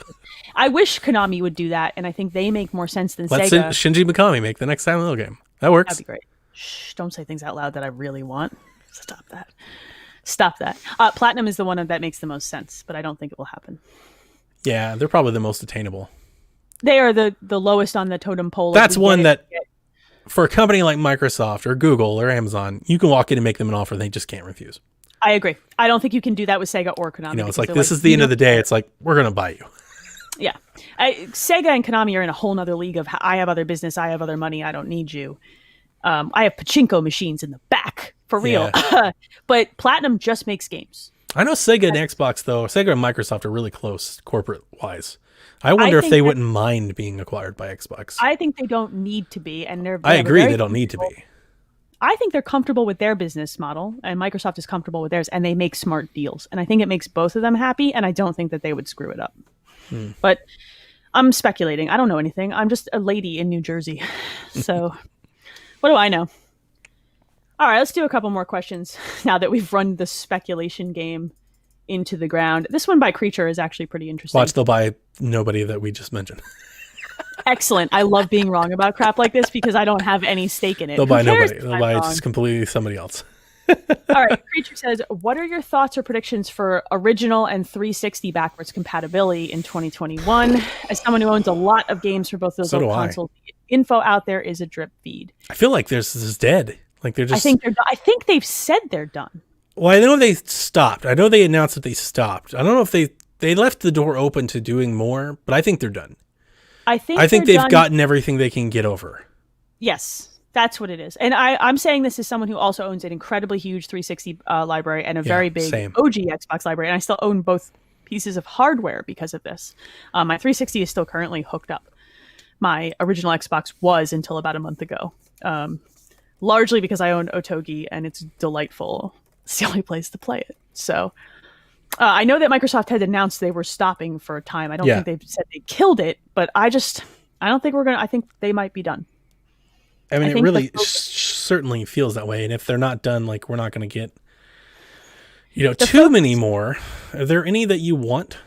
Otogi is one. Otogi and Otogi 2. There's some 360 stuff. I'd like to see, I know they're not going to. There's a lot of lights and stuff that I really want to see, and I don't think they're ever going to. That's never going to happen. Like, there's a lot of sports games. Yeah. The one that always comes to mind is Lollipop Chainsaw. That's one of the few that I still have on disc. Max Payne. Max Payne for sure. Fear. None of the Fears are backwards compatible. That's a bummer. So. I liked 1 and 2 a great deal. I'd love the Guitar Hero stuff to be brought forward. That's never going to happen, but I would love it. I'm trying to think what else. Like there are other games. Condemned. And Condemned 2. I love both. Those are cool. I still own discs for both of those because I like them so much. It's hard because the 360 library was incredibly large, and a lot of it isn't over. I think most of the hits are the big stuff, but I like a lot of stuff. Sucks none of the sports stuff is. That's just never going to happen. NCAA fans like me were just screwed. I just keep my 360 around for one game. Do you still have your 360? Yeah, I got two of them actually. I still have a functional 360 for two. some of it. I have one, and I have one as a backup. That's funny. I bought an extra one. They were on sale at GameStop for $20. I remember when that's happened. I would probably pull one from eBay if I really need to. Fun fact: I own the HD DVD drive. Nice. And it still runs, and I think I have the Harry Potter collection. I had it in my daughter's room as a DVD player for years, and then I have mine in my room for when I want to play NCAA, and I still play. You'll still see me on Xbox Live, usually weekly. I play the game weekly. It comes up as yeah, that's funny. OG Xbox, it's less. I think I'm like my 17th season in Dynasty or something. Whatever, man. Whatever brings you joy. I started as an assistant coach at Mercer. Holy crap. Been working my way up season by season. If that 360 dies, you're going to cry. Does it cloud sync your data? Yeah. So I can hop to anything. But it's a real shame that it's like you can actively play it on 360 and they have backwards compatible. Like I really want them to just be like, look, if it's on 360, you can play it on Xbox One. I would love to see them call people's bluff. Just turn it on and see if anybody fights you for it. Because I don't think they would. No, they don't want to litigate those. But here's the thing. There's a difference between selling it and just making it playable. There is, but there's still a licensing issue. I would love to see them just turn it on and not tell anybody. I'm going to tell you a secret. There are lawyers who literally sit there and look for stuff like this to happen. They are bored. Don't give them something to do. That's their job. Their job is to hunt stuff like this down. Lollipop Chainsaw really hurts. That's a great game. I have that one and I loved it. And it got the whole was the Guardians of the Galaxy revival, right? Because that guy, everybody was like, Donnie, did you know that he wrote that game? I'm like, yeah. Yeah. I did. That game was actually really good. The Suda 51 and stuff. And they have other Suda games on backwards compatible. Like Killer's Dead is backwards compatible. That game is good too. And I know that I'm in a minority on that one. Did the Ninja Gaiden games come forward? No idea, but you see the rumors that they're about to release a remastered collection? I saw a tweet today and I don't get my hopes up. I never played those. Playing the first Ninja Gaiden, the first of the newer Ninja Gaiden games on an original Xbox. It was my second year in college. And that was called Ninja Gaiden Black? No, Black was the version that came out slightly after. It was just called Ninja Gaiden. Okay. And then there was Ninja Gaiden 2. And then there was Sigma. But the original Ninja Gaiden was the Xbox one. Okay. 2004. And Black was like I want to say that hit PS3. It's weird. It's a weird situation.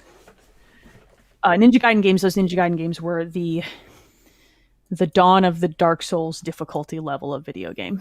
Sure. They were hard, and they were good hard, and they were satisfying hard. Yeah, I don't like those games. I do. And I remember playing so much of it on my Duke. I like controller. Don't not games. We're very different people.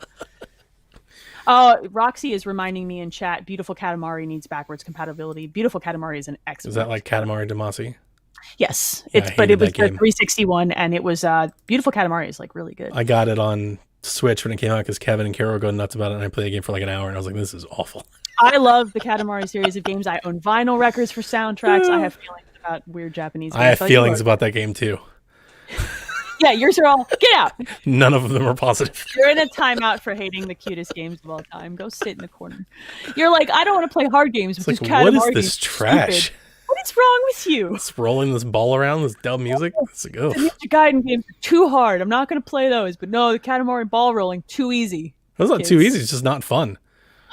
You guys need to play some Monkey Ball. I like Monkey Ball, different game. More aligned with raging at your friends and punching people in the face, much like Mario Kart.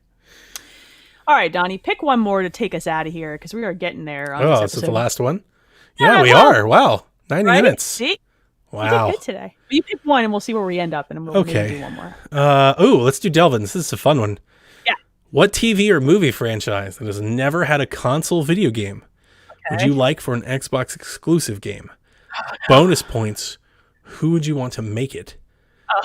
He says he would be all in on a Static Shock open world game made by WB Montreal, exclusively made for Xbox. Boy, this is a really hard question. TV or movie franchise that hasn't had a game that I want to get a game. Can you think of? Yeah, I've got an idea for one. The Bourne movies got a game. Yeah, those are real games. It wasn't good. One of my favorite premises in horror movies, and all of horror movies that I've always adored, and I think I adore the premise way more than I actually even like the movies, is The Purge. Okay. The premise of The Purge is excellent. I agree. It is such an easy movie to make, and the fact that they have screwed it up so many times, not that they're awful, just they're not as good as they could be.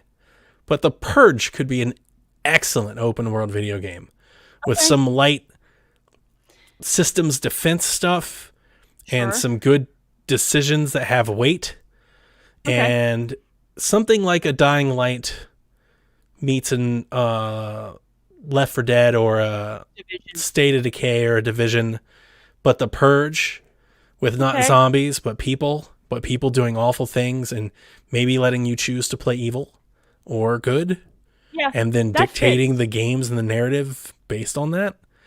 And maybe like you even live a day where you make decisions that go good or bad, and maybe that makes people want to kill you or not. And what's that system that the Lord of the Rings sings as? The Nemesis system? The Nemesis.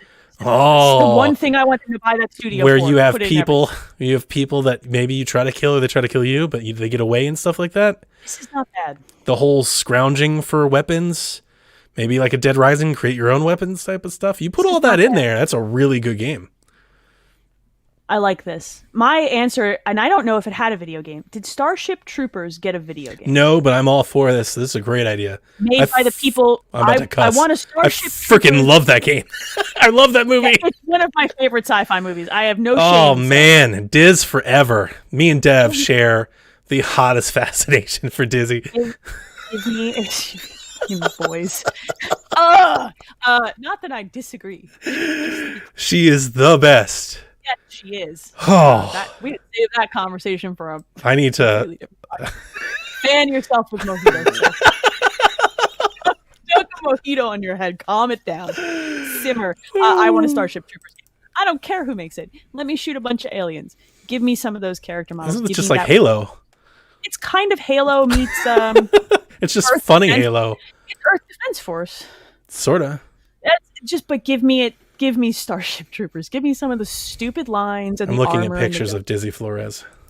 You stop. We're not getting anything done the rest of this episode. You did it.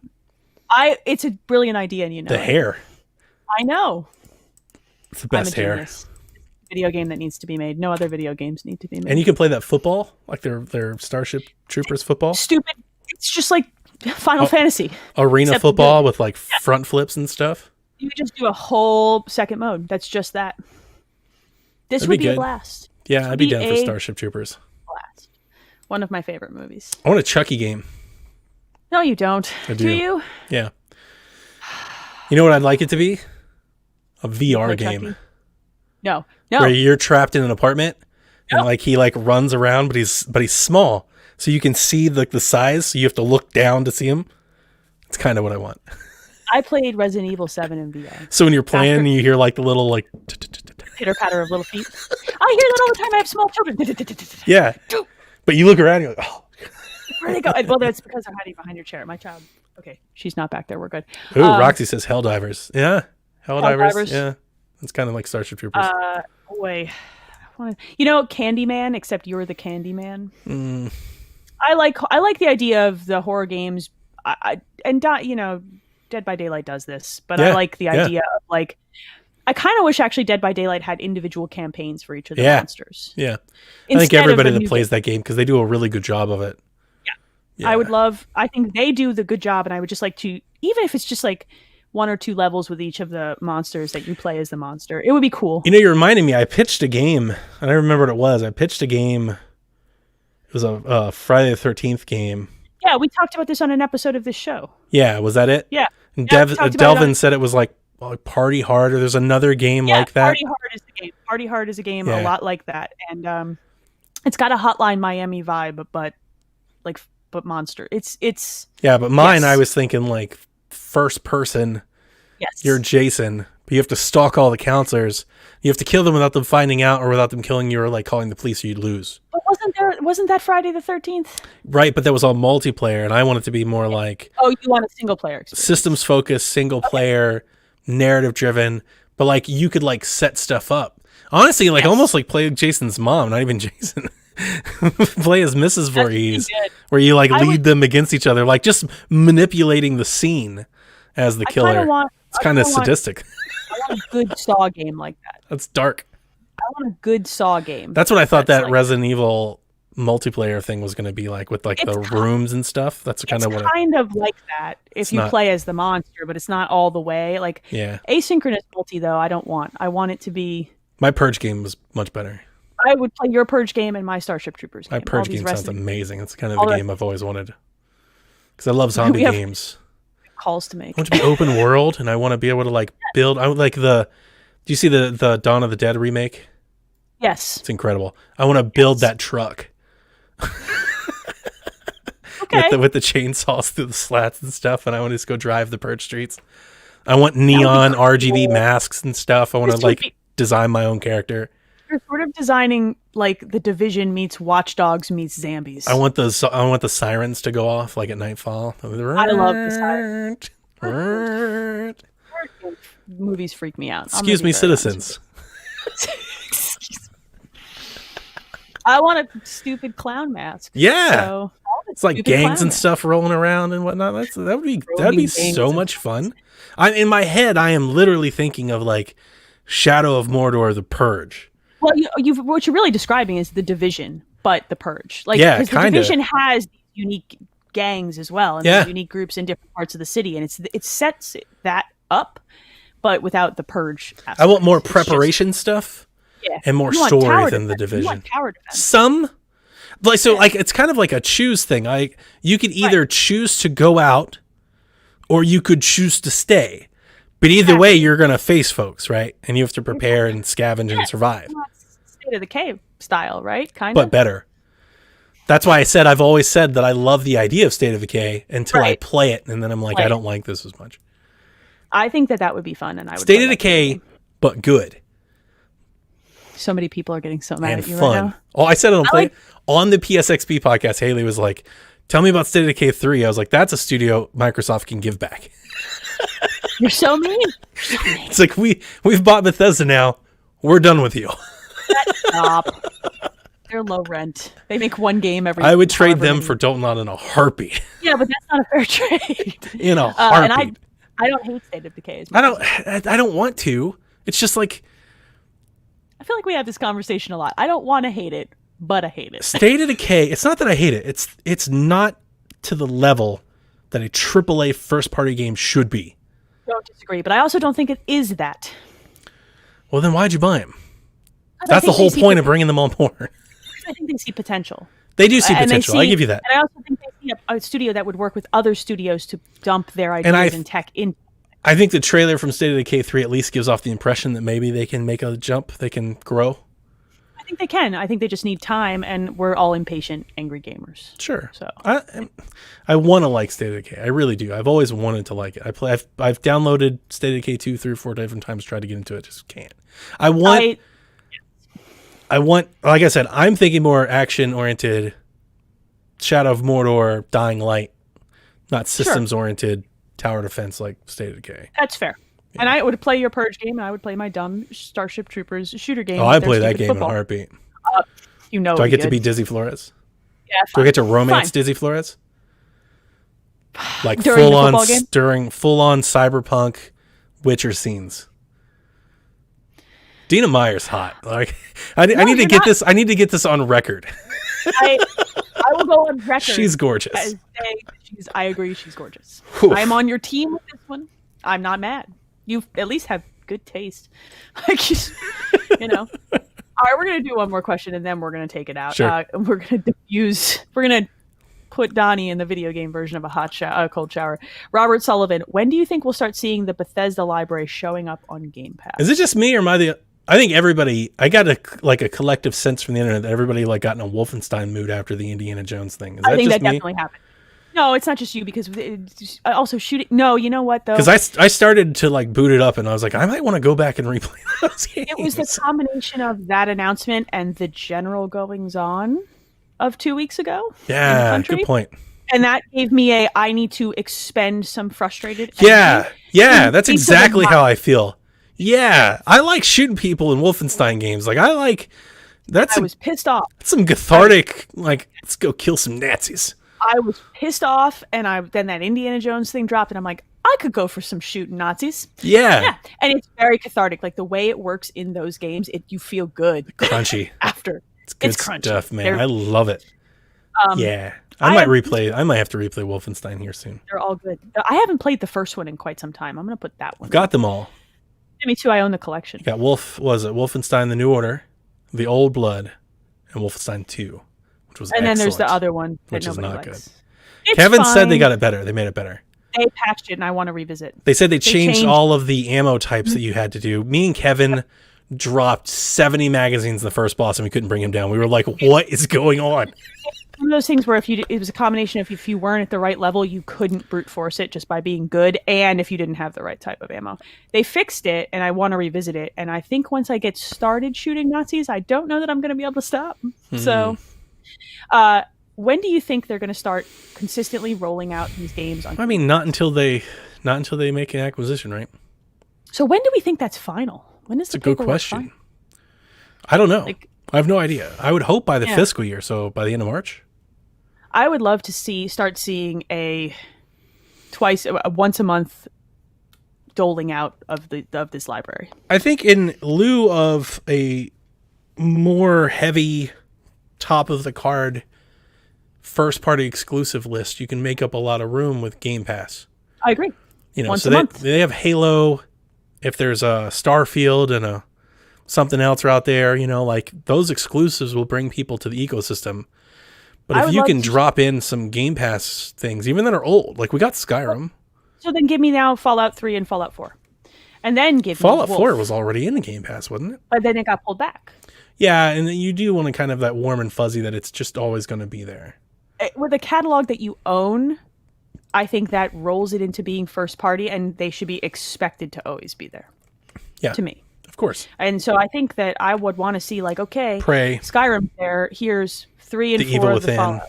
Yeah, here's Evil Within 1, then 2, back-to-back months. Oh, those come out around Halloween. Do you know what I mean? Yeah, I definitely wouldn't want to put them all in at the same time. I'd want to give them some space.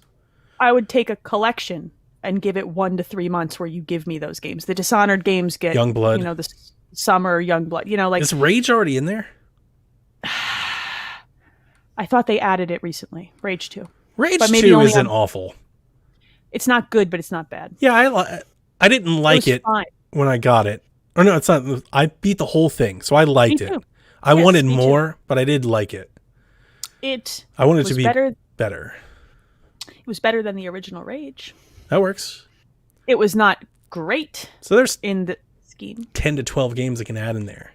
They could spend a year of once a month giving you a game as they step through the progression, and then by the end of a year, Sure. you have a whole catalog in. Yeah. No, that's a good point. They've given us the big boy. They gave us Skyrim. They can throw in DLC. Lots of The DLC DLC stuff. should just come with each title that it comes with. So when you dump Dishonored, it should come with the. Hey, I say you jump Dishonored and then you do DLC a couple weeks later. I think you put all of Dishonored 1's DLC in with it. It's like a game. It's the Game of the Year edition. Boom. Then 2 Game of the Year edition. It's just because I say this because when you start a game like that, in some games, that content makes more sense in line. Because I already own the ones that I really want to own. The only one I don't own is the Evil Within 2. And it's good. And I do want to replay it. I haven't bought it because I'm waiting for it to come to Game Pass. I mean, you can also it has been had for $5. I know. I might just buy it. Like you're at the point of like, because I'm getting to the point now where I really don't know what I'm going to be playing on Xbox next after the Medium. After the Medium. Yeah, I don't know what's next. And like, there's the thing. There's other games, right? There's the Ascent. There's all those indie games. You know, there's like Scorn, which is I don't even know if I'm going to play that one. That one's weird. The question is, what third party is coming out that I'd rather hold that controller for? Because that's usually where Far Cry 6 coming out anytime soon? I don't think so. If we believe May, and I don't. So on the Bethesda end, as much as like all these Bethesda games show up, and they're going to be great when they do. Doom, you can put all the Dooms in. They are all in. Are they all in? Like even the old ones? I think so, because I think I played them. I don't know if they're all in Game Pass or I just owned them, but the new Dooms are in. Okay. I really just want to know if Wolfenstein 3 is this year. Maybe Starfield, but I don't know anything about Starfield, and like the pitch of Starfield isn't necessarily something I'm into. I'm going to play it anyway, because according to all reports, it's going to be in Game Pass. So I'm going to play it.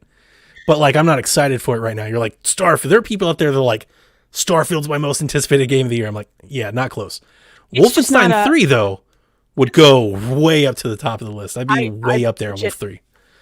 I legitimately think that's a 2022 game. I think it's this year. I think it's not this year. I know you want to believe, but with the way they said, like how far out Indiana Jones is, I think 2022. Okay. I mean, I think I think anything that we could think of being this year could be next year, but I have this idea that Wolfenstein 3 is a 10 to 12 hour campaign shooter, and that those have gotten kind of big. They've gotten. I know, and I'm almost wondering if they pare it back, and it's kind of this is the thing that they do last. Do you ever feel like this? And I think it'll come out on PlayStation too. I absolutely Wolfenstein. I actually kind of think it will, because they're not going to keep the trilogy off the other ones, right? I think they want to close a trilogy. Yeah, I agree. So I really do think they could close. But it'll be in Game Pass. All right, kids. I think that's going to do it. We actually somehow found a longer show. We always do this. We're always like, it's going to be like an hour, and then I feel better leaving this conversation than I did sitting down to record it. See? Yeah. It's always that way for me. It's always that way for me. It was a long day. It's been a long week. I'm tired. You're tired. We survived, but we're smiling now. Look at that. Mm-hmm. Neither of us played any video games either. We still talked for like 2 hours. Oh, speculation. Let me run through our Patreon producers real quick before we jump out of here.